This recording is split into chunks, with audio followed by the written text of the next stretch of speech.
Hola, buen día, ¿cómo andan? Espero que bien. Vamos a comenzar con la clase de hoy. ¿Qué vamos a trabajar hoy? Los teóricos relacionados a la coordinación y la cocoordinación. Pero antes de hablar de coordinación, comencemos repasando un poco qué es un grupo, ¿sí? Ya que el tipo de coordinación que veremos nosotros acá desde el marco teórico trabaja con grupos. Cuando hablamos de grupo, entonces, vamos a hablar de ese conjunto restringido de personas ligadas por constantes de tiempo y espacio y articuladas por su mutua representación interna, se proponen de manera implícita o explícita una tarea que constituye su finalidad, interactuando a través de complejos mecanismos de asunción y de adjudicación de roles. ¿Sí? Conjunto restringido porque tenía un mínimo y un máximo de integrantes, ligados por constante en tiempo y espacio porque compartían un tiempo específico y un espacio vincular. Tenía que darse la mutua representación interna entre los integrantes de este conjunto. Tenían que llevar a cabo una tarea, que esta tarea podía y se puede desarrollar de dos maneras, de la implícita y de la explícita. Y todo esto, ¿por qué? Porque con esta tarea no era porque sí, sino que apuntaban a un objetivo específico, que era justamente esta finalidad. Llevamos a cabo una tarea por un algo. Y esta tarea se podía llevar a cabo a través de este complejo mecanismo entonces de asunción y adjudicación de roles. A repasar roles pichonianos. Ahora, una vez que hemos repasado esto, que lo tenemos que tener presente, es importante ver dentro de qué marco teórico nos vamos a mover. ¿Cuáles son esas fuentes teóricas que tenemos nosotros? Por un lado, el psicoanálisis. Por el otro, el materialismo histórico. También el materialismo dialéctico.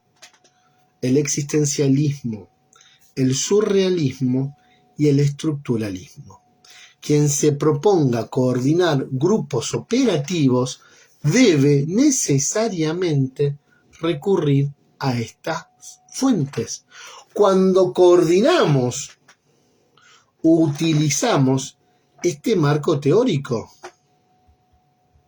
muchas veces sin siquiera saberlo. Pero lo utilizamos y vamos a ir viendo. Psicoanálisis fue el primer marco teórico que ganamos, primer fuente fue, dije, el psicoanálisis. Bueno, a ver, mucho no hay para decir.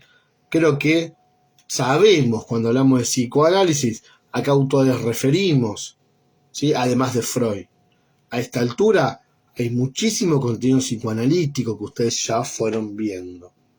Otra fuente que no vamos a repasar hoy porque implicaría toda una clase. Otra fuente, el materialismo histórico. Cuando hablamos de materialismo histórico, hacemos referencia a esa teoría social que va a poner el acento en el análisis de la evolución histórica y el acento en el cambio social. ¿Sí? Ya la vinimos trabajando. Después está también como fuente el materialismo, pero dialéctico. Y ya cuando hablamos de materialismo dialéctico, vamos a estar hablando de un sistema filosófico. Pero un sistema filosófico que se va a oponer, va a ser opuesto al idealismo.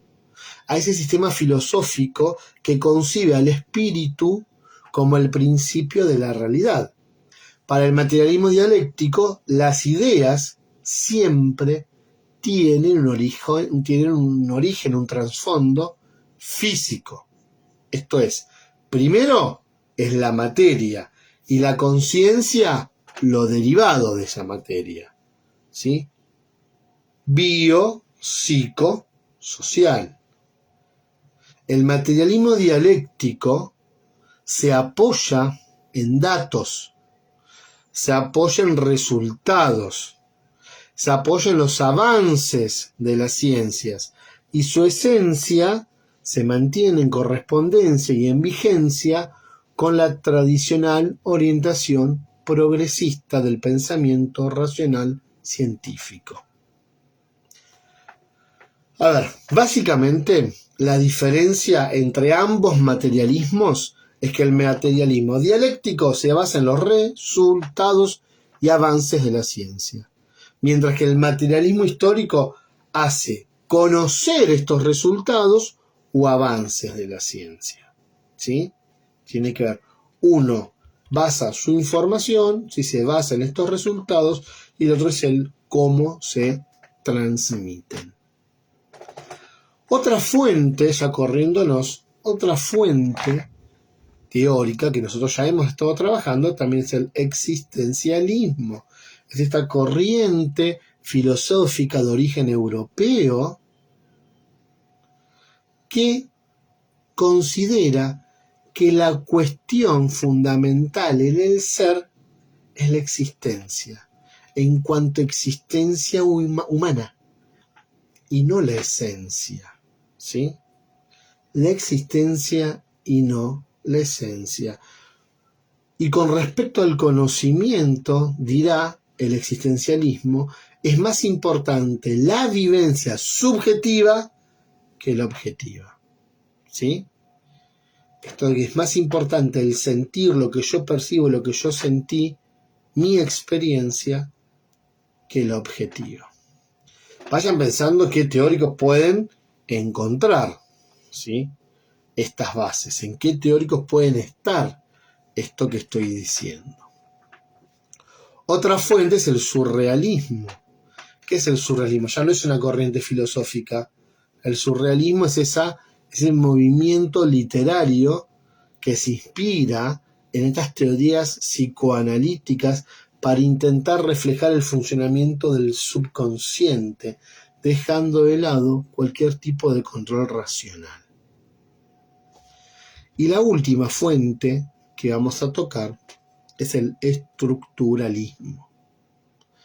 El estructuralismo es un enfoque de investigación, podemos decir, que tienen las ciencias sociales, que creció hasta convertirse en uno de los métodos más utilizados para analizar el lenguaje, para analizar la cultura, para analizar en sí a la sociedad en la segunda mitad del siglo XX.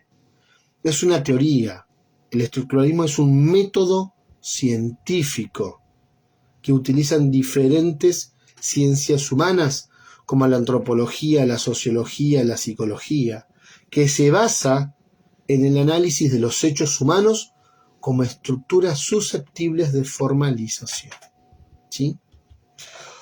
Todo esto, todas estas fuentes y todo lo que les fui diciendo y todo lo que fueron pensando ustedes, lo vamos a utilizar al momento de coordinar. Es más, lo estamos utilizando tal vez sin saberlo, pero lo usamos porque dan sustento a nuestro marco teórico. La práctica de la función coordinación tiene un doble objetivo. Por un lado, indagar el objeto grupal. Por el otro, indagar la propia función. Es decir, ¿en qué va a consistir el doble objetivo de esta función, de esta coordinación? Por un lado, indagar el objeto grupal. Por un lado, indagar, investigar, preguntarle al objeto grupal, a lo que estamos estudiando, al grupo. Pero por el otro lado también, indagar sobre mi propia función. ¿Cómo lo estoy haciendo? ¿Lo estoy haciendo pertinentemente? No.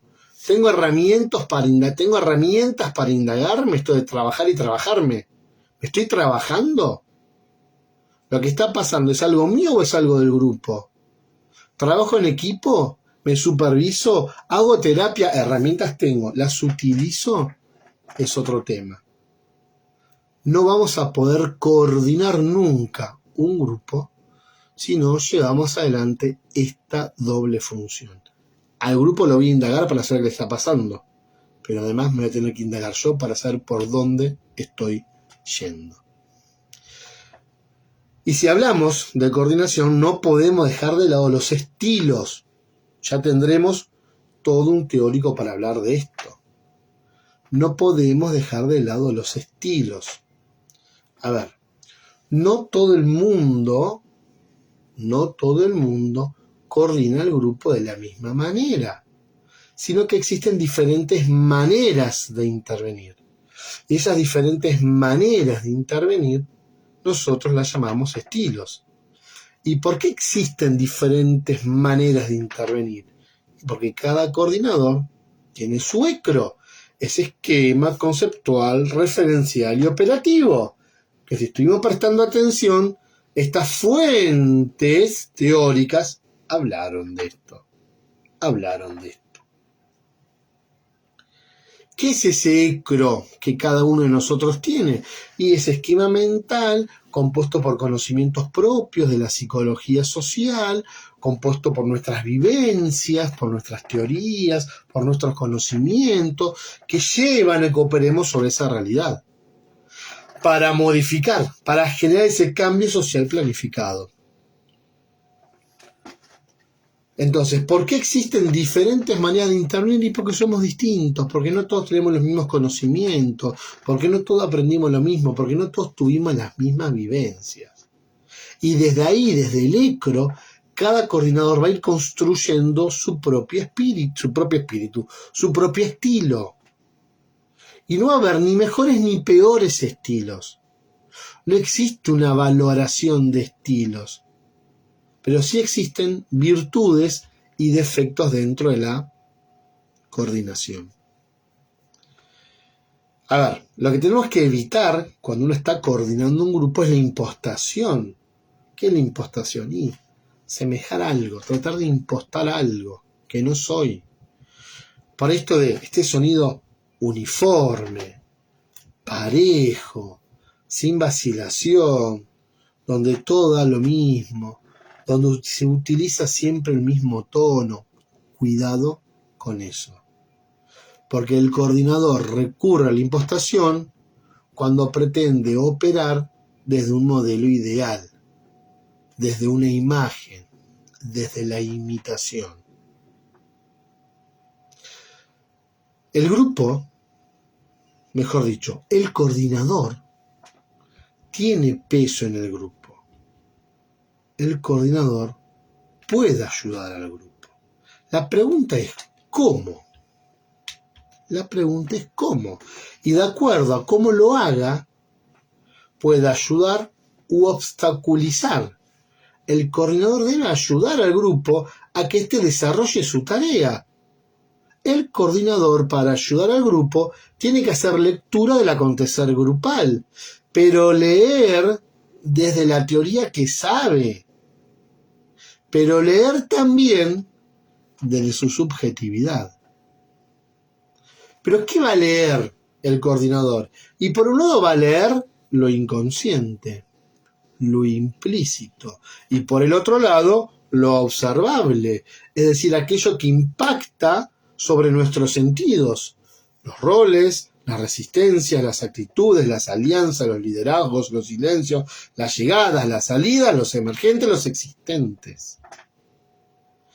Pero hay que tener en cuenta que las inferencias del coordinador tienen carácter de hipótesis. Todo eso que el coordinador vaya trabajando y indagando no es una verdad absoluta, no es un dogma, no, tiene carácter hipotético. Las inferencias del coordinador tienen carácter de hipótesis, no son verdades categóricas, no son verdades absolutas, no son dogmas. Y para ayudar al grupo, y cuando hablamos de ayudar al grupo, hablamos de ayudarlo desde el obstáculo que este grupo está presentando y que no está pudiendo vencer, primero, el coordinador tiene que hacer lectura. Y una vez que hace lectura, solo después, una vez que haga lectura, va a poder intervenir. Por eso las prácticas de observación se hacen antes, para que uno vaya adquiriendo el hábito de la observación, para que uno vaya viendo y haciendo lectura del acontecer grupal, porque después hay que intervenir.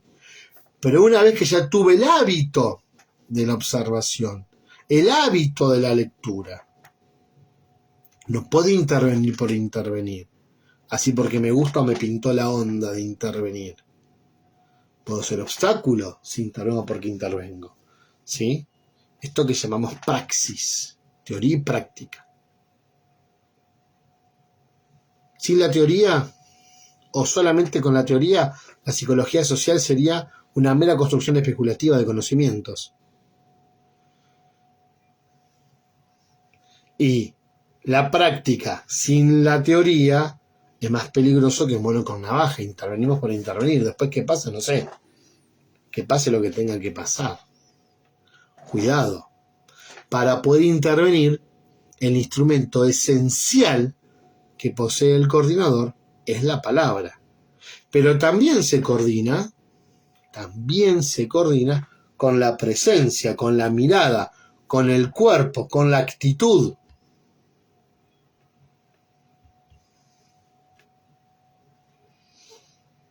Bien, repasemos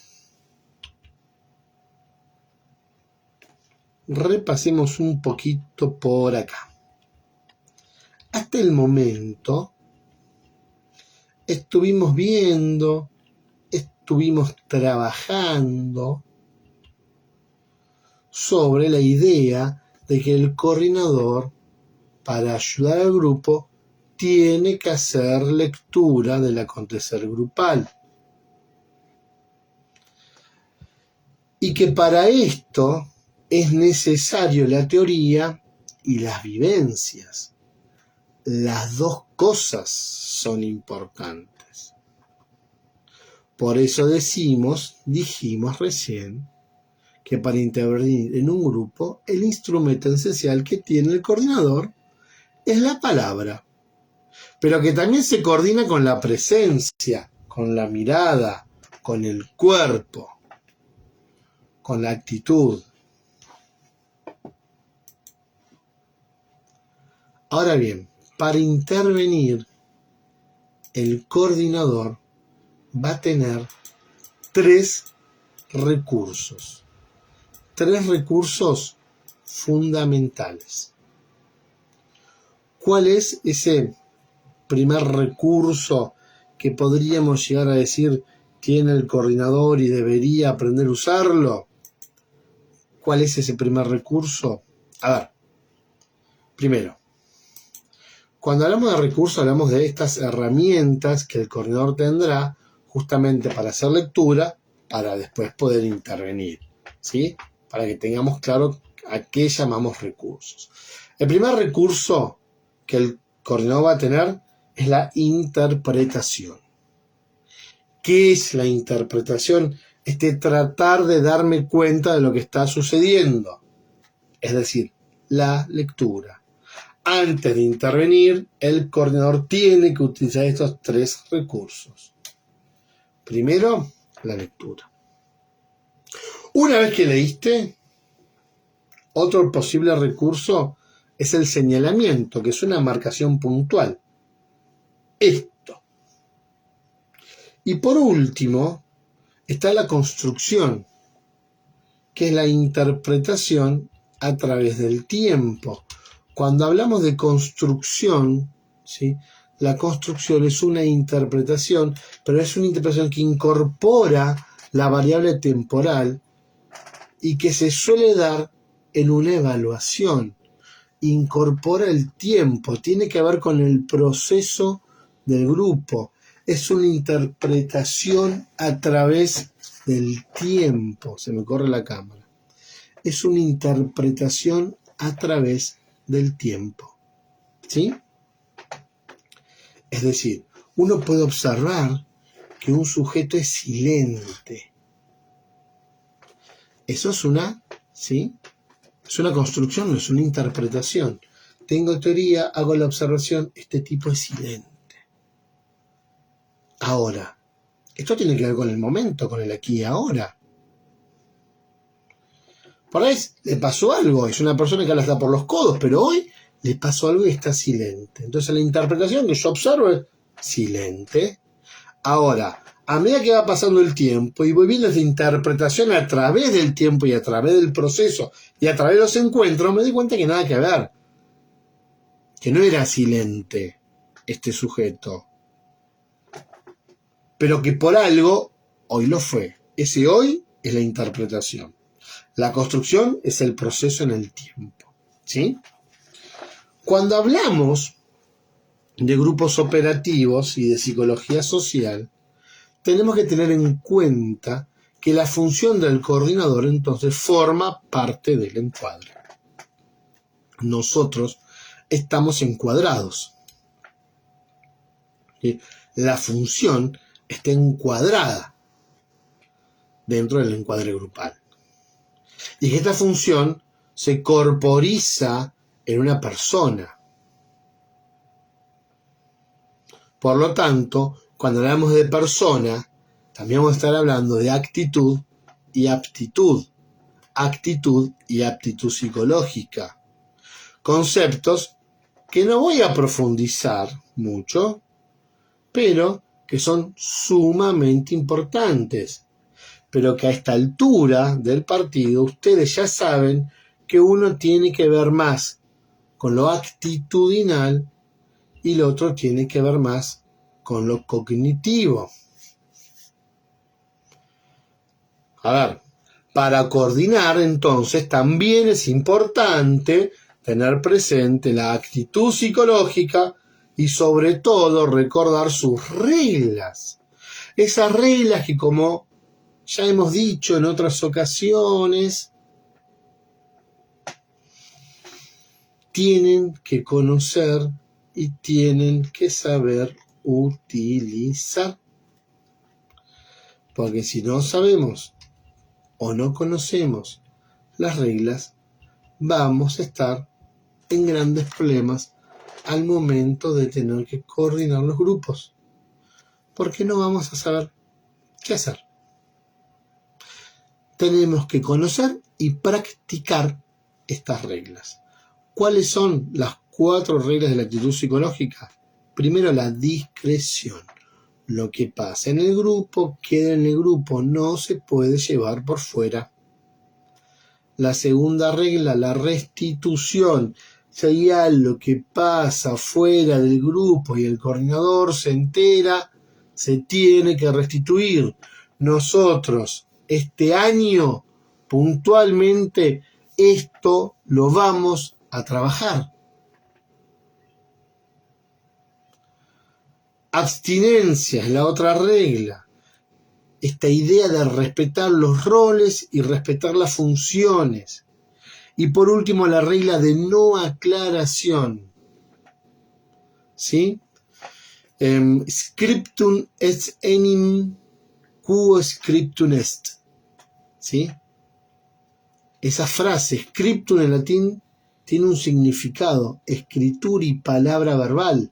Esta frase, scriptum est enim quo scriptum est, es la sentencia, ¿sí?, que tenía Jesús en la cruz. ¿Qué decía? Este Jesús Nazareno, rey de los judíos. Esa era la sentencia.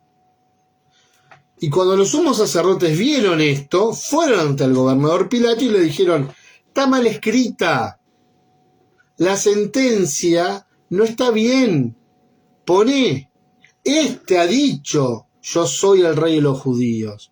No, este es Jesús Nazareno, el rey de los judíos. Y Pilato le contestó esto: scriptum est enim quo scriptum est. ¿Sí? Lo escrito, escrito está.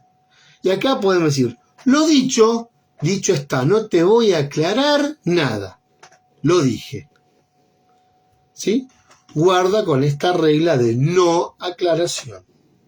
No quiere decir que hay que subirse al caballo de la soberbia, pero sí utilizarla como corresponde, pertinentemente. Pero esta actitud psicológica puede verse obstaculizada por diferentes fenómenos, por la contratransferencia y por el contagio afectivo.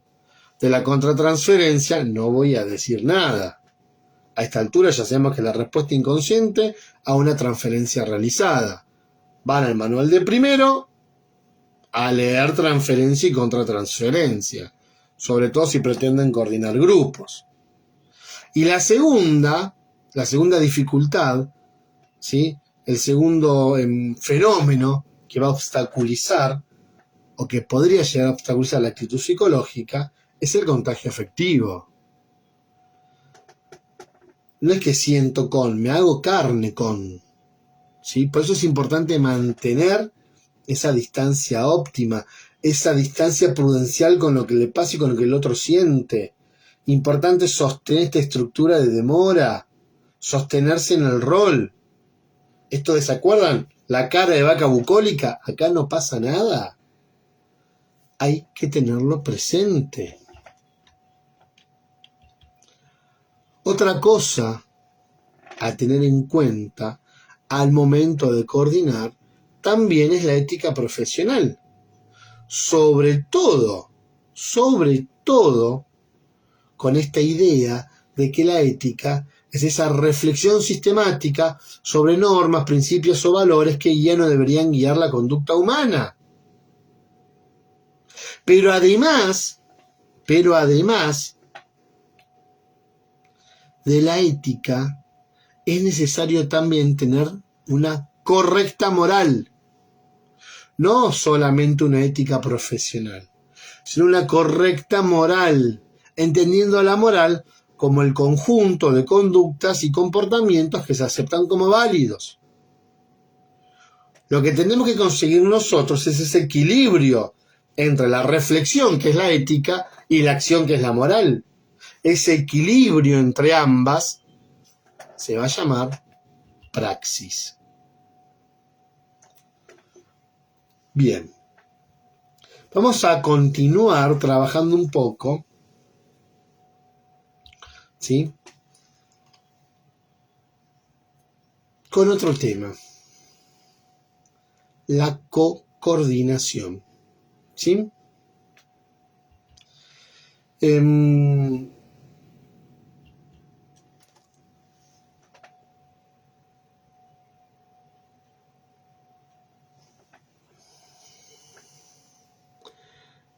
Voy a arrancar, estaba pensando cómo arrancar, estaba así medio indeciso. Voy a arrancar contándoles una parábola. Vamos a continuar en realidad, contándoles una parábola. Dice esta parábola que un grupo de cuerpos espines, presa del frío, se acercan unos a otros con el objeto de ¿qué? En pleno invierno, de procurarse calor. ¿Sí? Este grupo de puercoespines, entonces, que tienen mucho frío, comienzan a acercarse en la madriguera para darse calor, para procurarse calor. Pero al hacerlo, comienzan a hacerse daño con sus púas. En vista de ello, entonces deciden tomar distancia, hasta encontrar una posición que les permite estar suficientemente cerca como para abrigarse mutuamente y suficientemente lejos como para no lastimarse. Esta parábola nos va a servir, va a ser de gran utilidad para trabajar los ejes temáticos y técnicos de la coordinación de grupos.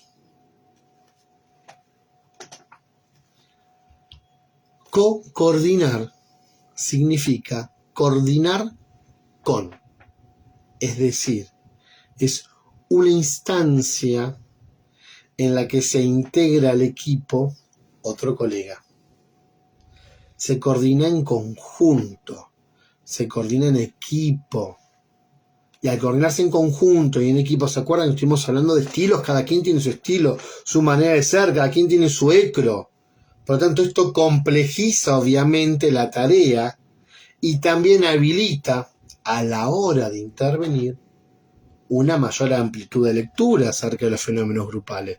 Porque yo observo desde mi grupo, vos observás desde el tuyo, todos observamos de diferentes lugares, la lectura que se hace con la teoría es mucho más rica. Desde la simetría de las funciones en la cocoordinación se establece un sistema interdireccional, donde la acción de cada uno de los coordinadores produce efectos en el otro. Acción interdireccional. Vínculo bidireccional. Vínculo de mutua afectación. ¿Recuerdan esto? Primer año. Cuando el equipo dispone de un único coordinador, entre este y el grupo se establece una red transferencial. En cambio, en la cocoordinación, esta red transferencial se duplica. Nicolás Caparrós, ¿sí?, denomina intertransferencia, ¿sí?, a esta situación.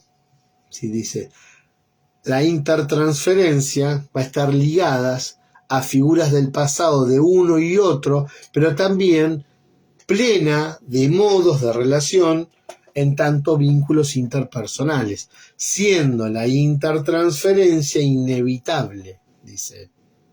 Y como es inevitable, es preciso que los integrantes de la pareja de coordinación la reconozcan y la instrumenten en función de la tarea. Cada uno de estos coordinadores es un activo, ¿sí? Es un activo para el otro en la medida que hacen cosas para el otro. Es un equipo de trabajo. Al mismo tiempo, el proceso vincular entre ambos coordinadores, ¿sí?, los avatares de la relación interpersonal que tiene lugar en el marco de la tarea de equipo, van a ser juzgados y juzgados en el grupo cocoordinado. Nicolás Caparrós dice, es el otro quien con su función similar y con su actividad correctora, solo por su presencia, limita y conduce el riesgo de una relación omnipotente con el grupo. El otro me limita. ¿A qué me limita? Y a que yo no me la crea. A que yo piense que me las sé todas. A que yo me sienta omnipotente. El otro coordinador me va a poner un freno.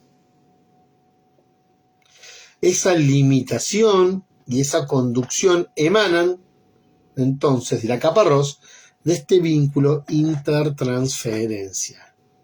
El desafío que tienen estos operadores es justamente el de construir un equipo como una unidad, pero sin propietarios, donde el ecro de cada uno sume, donde la mirada de ambos construya, donde se den roles complementarios y no surja competencias entre ellos. Yo tengo años de coordinación y cada vez que me ha tocado trabajar con compañeros que pensaban absolutamente distinto de como yo pensaba, la mirada sobre el grupo siempre fue mucho más rica. Mucho más rica. Porque yo veía A y mi compañero veía B. Yo veía blanco y mi compañero veía negro. Bueno, veamos qué está pasando. Sin creérmela. Escuchémonos. ¿Por qué vos ves blanco? ¿Por qué yo veo negro? Bueno, ¿qué hacemos ahora? Tenemos una mirada mucho más amplia. Por eso hablamos recién de roles complementarios. Sin competencia. Acá no hay nadie que tenga la verdad. Son diferentes maneras de verlo. Donde el equipo comienza a competir, chao, la competencia se traslada al grupo y el grupo fue. ¿Sí? Además de esto, tenemos que sumar el aporte del grupo. Porque acá estuvimos hablando de los coordinadores. ¿Y el grupo qué onda? Y ya sabemos cómo son los grupos. Ya estuvimos trabajando con tipos de grupos, con diferentes autores. Ya trabajamos con organizadores grupales, de Bayon, de Ansiu, de Pichón. Por lo tanto, es fundamental sumar el aporte del grupo, ¿sí? Cómo el equipo es visto por el grupo. Qué mirada y qué lectura tiene el grupo sobre ese equipo de coordinación.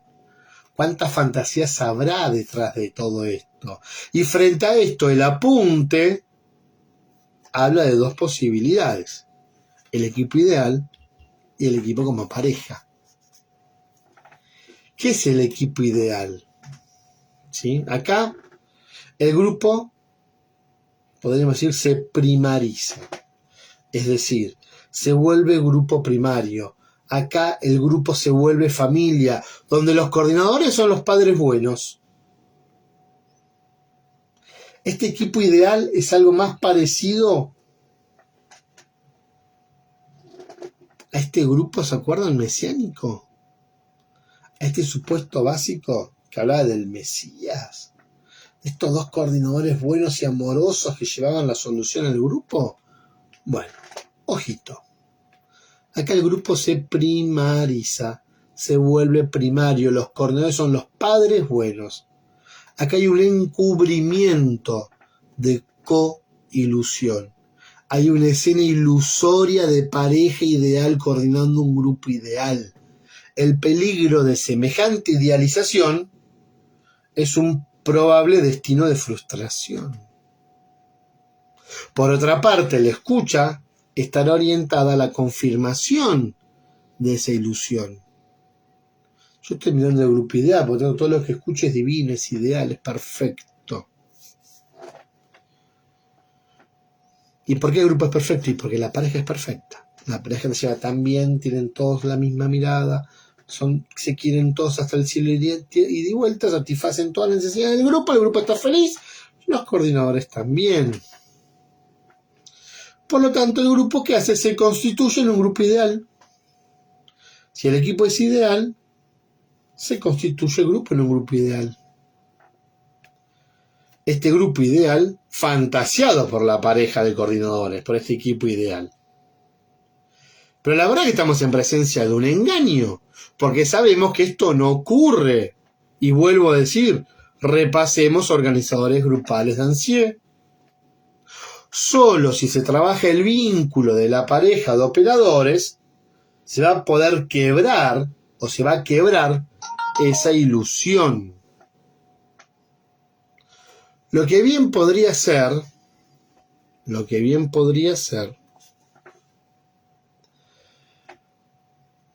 solucionado, resuelto, con la incorporación de un supervisor dentro del equipo. Por eso la importancia de la supervisión, que nos vienen escuchando hace rato. Esto, el supervisor lo ve desde afuera, lo marca. ¿Por qué? Porque tiene una mirada diferente. Porque tiene una mirada asimétrica. Y esto habilitaría una cierta transformación.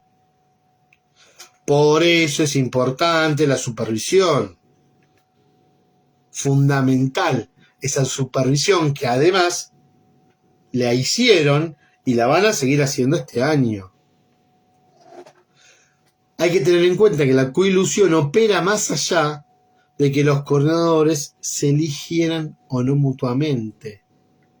Ay, somos amigos, vamos a coordinar junto este grupo, somos re amigos y coordinamos junto este grupo porque nos queremos decir de vuelta, porque somos amigos en serio. O la institución lo junta, no importa cómo se dé esa unión. Lo cierto es que va más allá de la coilusión. ¿Por qué? Porque en todos los casos se trata de la necesidad de conjurar la soledad de la tarea de la coordinación. Otro equipo, ¿sí?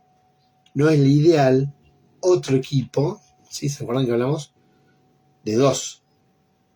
La pregunta hablaba de dos posibilidades.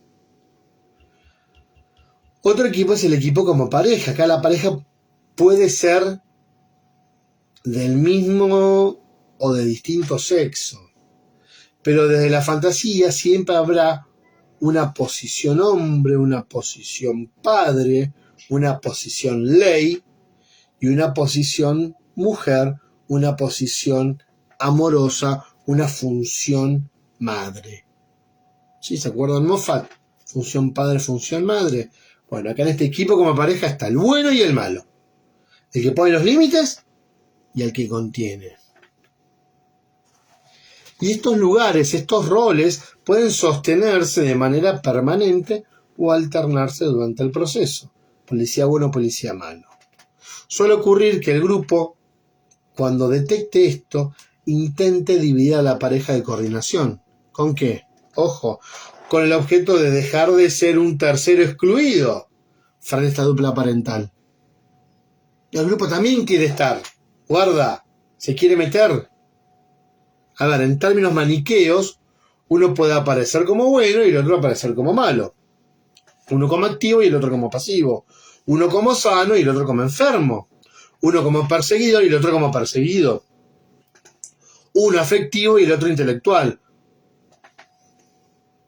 Uno adjudicario del saber y el otro no. Esto surgirá de acuerdo al tipo de intervenciones que realizan los coordinadores. De acuerdo a cómo sean las intervenciones que entre ellos se vaya dando, va a ir ocurriendo todo esto. El grupo, por su parte, también se va a ver a sí mismo, como un tercero excluido, como un tercero separante, o como un tercero que compite con uno de los operadores, por el amor del otro. Entonces, o el grupo se ve como excluido de esta dupla, o se ve como separante, que viene a separarlo, o comienza a competir con uno de estos operadores para lograr y conquistar el amor del otro. Estos tres primeros me recuerdan a mi hija, cuando se siente excluida de mi relación de pareja con mi señora, con mi esposa. Que si quiere, ¿sí? A mí ya no me quieren, a mí no sé qué, siempre ustedes. O separante, se quiere meter en el medio. ¿Vieron cómo hacen los nenes que se meten en el medio, se hacen lugar? Y nos cuentan cosas para que nos enojemos con mi señora. O compiten por el amor del otro. A ver, también el grupo se puede ver en un cuarto momento, en una cuarta posibilidad, como tercero que repara lo que supuestamente antes estaba fragmentado. Es decir, en tanto momento de integración, es uno de los más interesantes. ¿Qué intenta hacer el grupo acerca de los coordinadores? Relacionarnos. Estos están peleados, no se quieren. Juntémoslos, amiguémoslos. Amiguémoslon, ¿sí? Amiguémoslon, que están peleados. Hablemos un poquito sobre el vínculo entre los operadores, ya para ir cerrando la clase de hoy. En un equipo que trabaja su propio proceso, los coordinadores intervienen con soltura y de una cierta amplitud de criterio, ¿sí? Ya sea desde la homología o desde la complementariedad. No importa, pero sí con una amplitud de criterio. Las intervenciones suplementarias que hagan los coordinadores remiten a una desinteligencia entre los operadores que pueden tener serias consecuencias para el grupo. Puede haber puntos de vista diferentes, pero deben ser tratadas en las reuniones de equipo y en las supervisiones. Yo no puedo decir A y mi coordinador y mi equipo o alguien de mi equipo B. Un mismo criterio y nos tenemos que poner de acuerdo antes. sino que hacemos, generamos ansiedad en los integrantes del grupo. No importa que no comparta lo que mi compañero dijo, pero no puedo plantear lo contrario en el grupo. La complementariedad existe desde el momento en que cada uno tiene su propio estilo. Podríamos decir que el equipo interviene a dos voces, pero participa en un mismo dispositivo.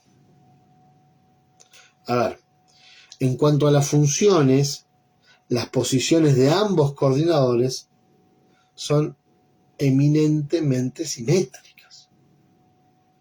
Pero en la práctica concreta, la simetría emerge naturalmente, puesto que hay dos coordinadores.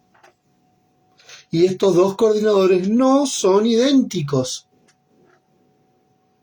Los estilos, los referentes teóricos técnicos, las experiencias en el campo, la experiencia de vida, nos hacen distintos. Y en esa medida somos asimétricos. Este tipo de asimetría no atenta contra la tarea. Todo lo contrario, la enriquece.